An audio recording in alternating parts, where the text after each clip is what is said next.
bill that Representative Kiffmeyer is bringing through, I mean, how many committee stops do you expect this to take, and how soon would you like to see this come for a vote?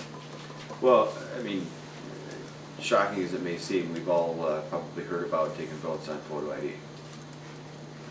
Don't everybody pass out. We've, you know, too late. Yeah. Joe Hoppy had the bill, I think, when I was down here first. So it's gone from Hoppy to Emmer to Kiffmeyer to Benson. So we've seen this bill before. I think it's been thoroughly vetted. I don't know that, but again, we're not gonna. If we want to get into catfight about it, should have been to this one or not, that we'll fine. We'll take an extra committee stop along the way. It's going to be well vetted. It's going to probably get 80, 90 votes off the House floor.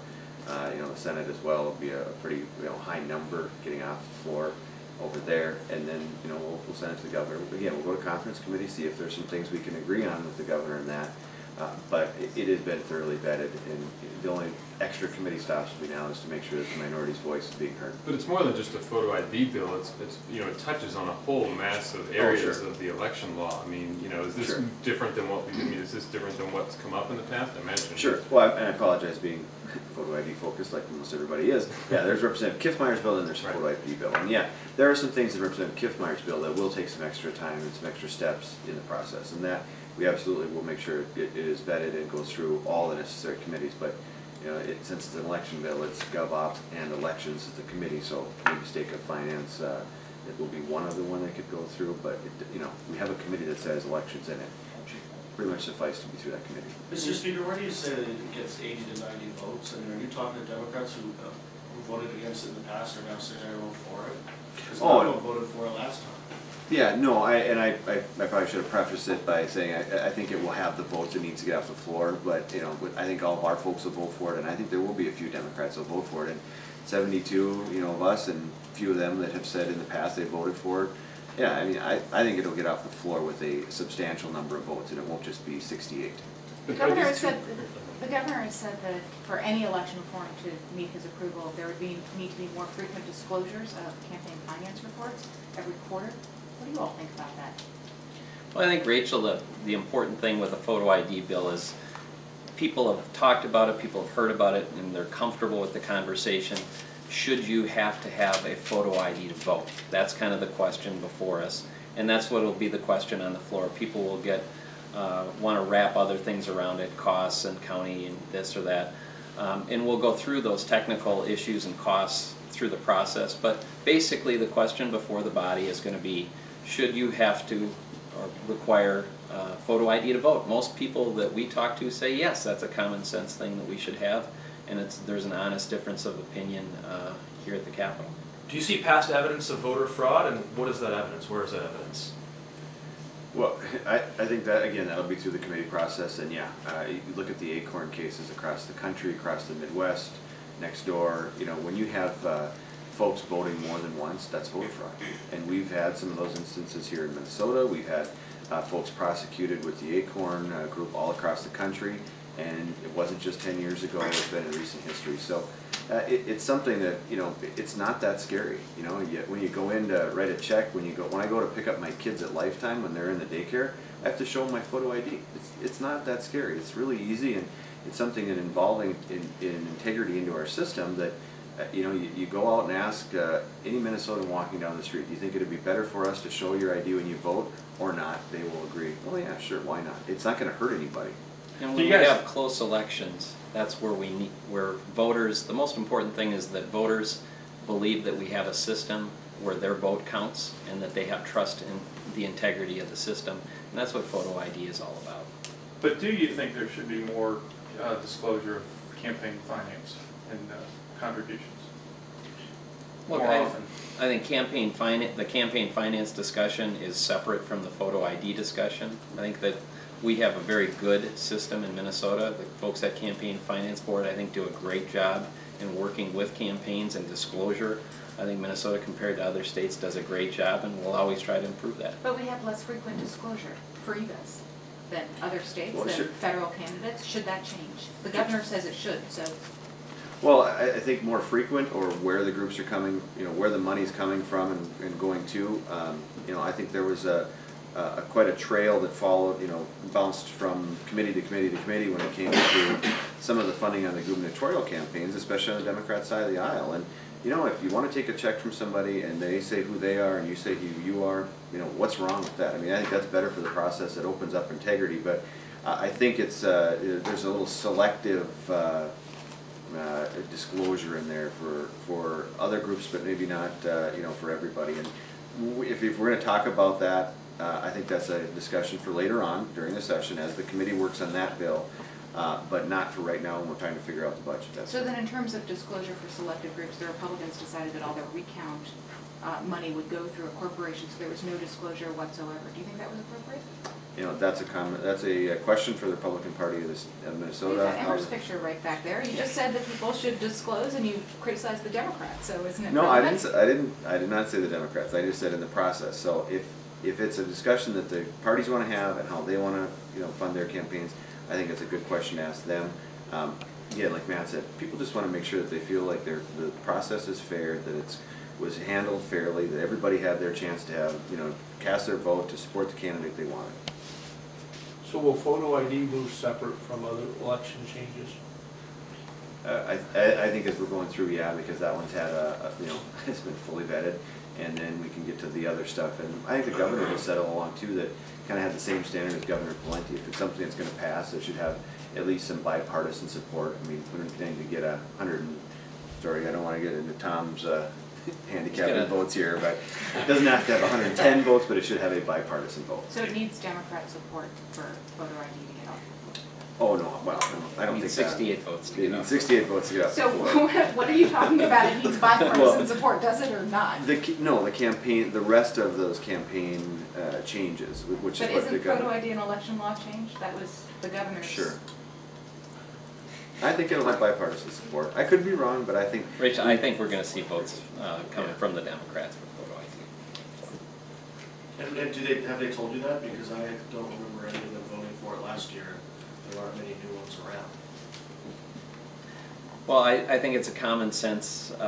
That's not what I asked Right. you though. I asked Well, you whether or not any of them have told you they're going to vote. We for haven't done a photo whip ID. count on the Democrats, We but don't I work would the Democrat imagine caucus. that. So you're saying you think that Democrats are going to support this, but you haven't talked to any who have told you they're going to?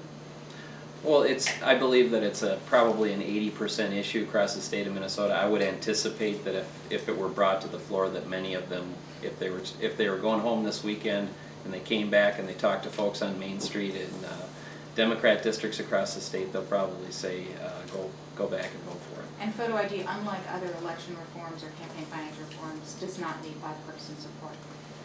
Well, does not or will not, I think it's two questions. I agree with Matt, I think it will, but that's what the process is for. We'll see in committees.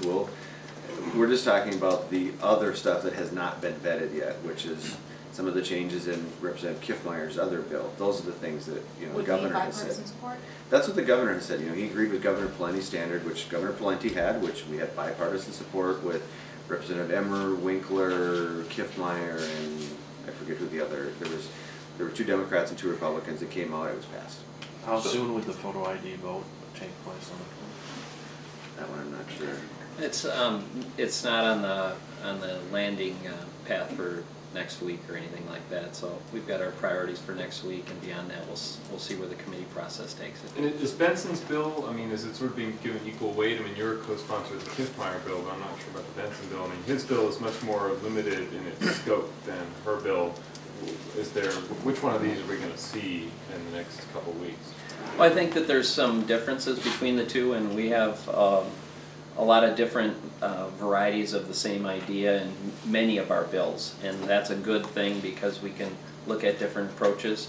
The Benson bill is a little bit more scaled down, and the Kiffmeyer bill is more comprehensive, and it probably has a little bit more input from different stakeholders, but one is bigger and one is a little bit leaner. But I think it's good to look at both, and I think if you saw the committee hearing yesterday, they both had testimony, and there's differences, and they'll both move towards the next hurdle, which is the next committee process. But I thought you wanted a lean bill on photo ID without all the extra Kiffmeyer stuff in it to beat the bill that that's the one that you have a caucus position that will come up on the floor more quickly, right? Sure.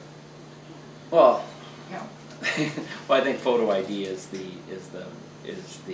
caucus position. We're firmly behind that. We've got two approaches. They're both moving through the process right now. So to clarify, do I hear you saying you'll send photo ID to the governor even if there's not bipartisan support, but you need bipartisan support of the other bill before you send it to him? Is that what you're saying? Well, that was what the governor had said in some of his early comments was. No, I want to know what you're saying. That's going to be our goal, and we're going to work with just like when the Democrats were in the majority, they worked with our side for some comprehensive reform in election law. We're going to do the same thing. So that's true of everything but photo ID. Well, again, I think we will have some bipartisan votes on that. But you told Tom you don't know a single Democrat who will vote for it. Well, it's because we haven't whipped the Democrat caucus. We have Representative Hamilton take care of our folks. We haven't whipped the Democrat. We'll see. We'll have a committee vote coming up, and so I think that'll be a first early idea as to whether or not they vote for it. I can't tell you what the Democrats will take as a caucus position against things, but I think if, like Matt said, if you want to be on the right side of 80% of your constituents, that's a pretty good way to. And I'm sure you'll ask Representative Thiessen in a few minutes. But you want to send it to the It's not his governor standard, even it's if you your don't have standard. their support. What's that? You want to send photo ID to the governor even if you have no Democratic support. Is that right, Sure. too? Yeah. I mean, the other reforms have been photo ID, I don't think anybody has, from this point, hasn't heard all of the discussion around it. So we're just going to make sure, again, we would love to have bipartisan support for every single bill, but we also know it takes 68 votes to pass a bill here, so. And broadly on Dayton's education plan, you didn't watch the press conference, I assume, but some issues here. I mean, do you think you can find some common goals with him? Has that been indicated in meetings with him at all? Well, we've been focused on some of House Files 1, 2, 3, 10, and then the budget, the early phase 1 budget. So we haven't necessarily gotten into education reform just yet, but there's some things, just the cursory what we heard from the press conference are some things that we can agree on. And he has said that he likes the way the alternative licensure bill is moving, but he wants to wait until he sees the final product. So yeah, I think there's some good common ground there, and there's some things that we can agree on, and we'll find if we can find more than we agree on than we disagree on, better for everybody. So all licensure is one. Is there another one in there as well? Well, since there wasn't anything in the accountability, the idea, the concept, yeah, it's great, but we didn't have any. There wasn't anything. At least I hadn't read the whole proposal yet. So if there were some specifics in there that we could talk about, I can read in half an hour and get back to you. Okay. And we've moved a country mile since last year on some common sense reforms in the classroom, so we're excited about the opportunities. You had said that carrying photo ID around in one's pocket or polling place is not that big of a deal, not that much to ask. The ACLU released a statement yesterday saying that to Minnesota Native Americans who are against the idea and religious beliefs, they're against the idea of carrying around photo ID. This might prohibit them from voting. Your thoughts on that? It would be a great point of discussion in the committee. Who would you say is the weak